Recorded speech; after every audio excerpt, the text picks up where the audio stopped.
So, what happens when someone just hands you a multi-million-dollar yacht? Awesome, right? But what if the catch is you have to defend it against, well, a full-on military assault?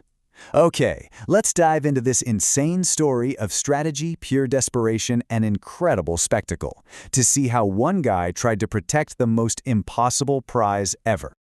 And boom! That one sentence right there sets the stage for one of the wildest challenges you can even imagine. The stakes are set right from the get-go. It's a dream prize, but it's also a giant target. All right, so here's how we're going to break this whole thing down. We'll kick things off with the setup, then we're going to walk through each of the 4 absolutely brutal trials, and then we'll see what was left in the unbelievable aftermath.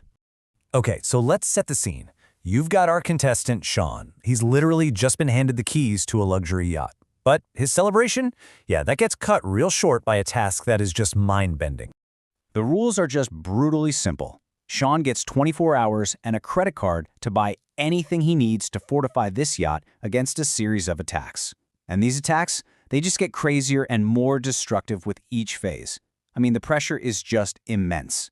The attacks start almost immediately, and the first 2 phases are just a brutal wake-up call, mixing a classic old-school naval threat with some very, very modern explosives.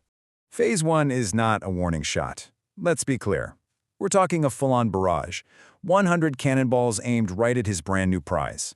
This immediately tells you the scale of this thing is completely off the charts. Sean's first idea is actually pretty logical. Build a giant angled wall out of storage containers to try and deflect the shots. But while the yacht technically survives, those cannons rip through the containers like they're made of butter. 3 cannonballs smash through and completely obliterate the bathroom. So here's the lesson. Even surviving comes at a huge cost. And man, you can just feel the psychological impact right here. Sean goes from this incredible high of winning a yacht to a moment of just pure dread, watching his defenses and his dream prize get torn to shreds. And there is no time to recover. The threat immediately gets way worse.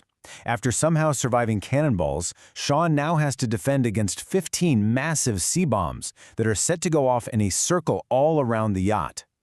This moment is just pure desperation. There's a huge thunderstorm that takes out his crane, so he's forced to improvise. His plan? You're not going to believe it. Buy every single mattress in the entire town and just wrap the yacht in them, hoping they'll absorb the blast. I mean, it looks absolutely ridiculous. Even the crew is laughing, calling it hideous. So the big question is, can this totally bizarre, last-ditch strategy actually work? The bombs go off, and unbelievably, it does. The mattresses get torched, but the yacht itself? It's fine.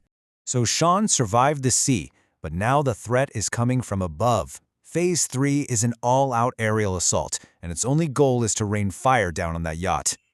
And this isn't just one attack. It's a coordinated, multi-layered nightmare. We're talking 1,000,000 fireworks for pure chaos, 1,000 flaming arrows to find any gap, and giant catapults just launching what they call flaming death balls. But you can see Sean is learning. He's adapting. His defense for this phase is way more sophisticated.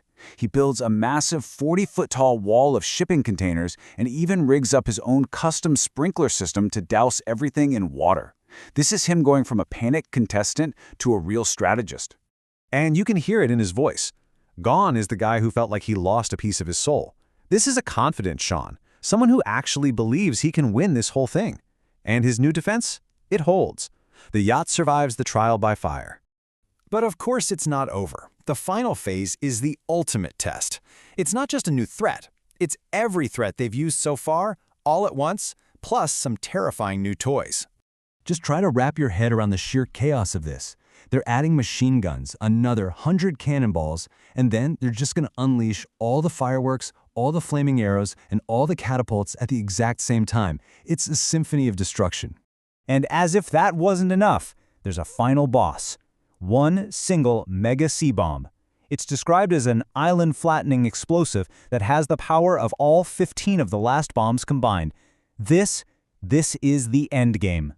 Faced with total annihilation, Sean creates his masterpiece. It's a 4-layer defense system designed to counter every single threat. A dirt mound for the cannons, metal shields for the bullets, reinforcing that huge wall for the projectiles, and water barrels in the back to guard against that mega bomb. And then it happens. They fire everything at once. It is a storm of explosions, smoke, and fire. The whole scene is so chaotic you can't even see the yacht anymore. It is just World War III on a lake. And finally, the mega bomb is sent in, and it detonates. After that massive explosion, there's just silence and a whole lot of smoke. The final assault is over. And the question on everyone's mind is, after all of that, is there anything even left? And this final damage report is just astounding.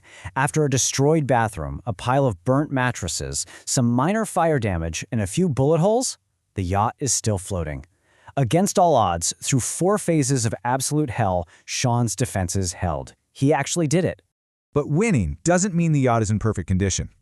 In a final move, Sean gets handed $50,000 just to cover all the repairs. It's kind of like an acknowledgement that surviving something like this is going to leave some scars. And that kind of brings us to a final thought, right?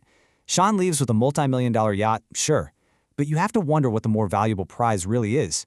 The boat itself, or the absolutely unbelievable story of how he managed to defend it against impossible odds. What do you think?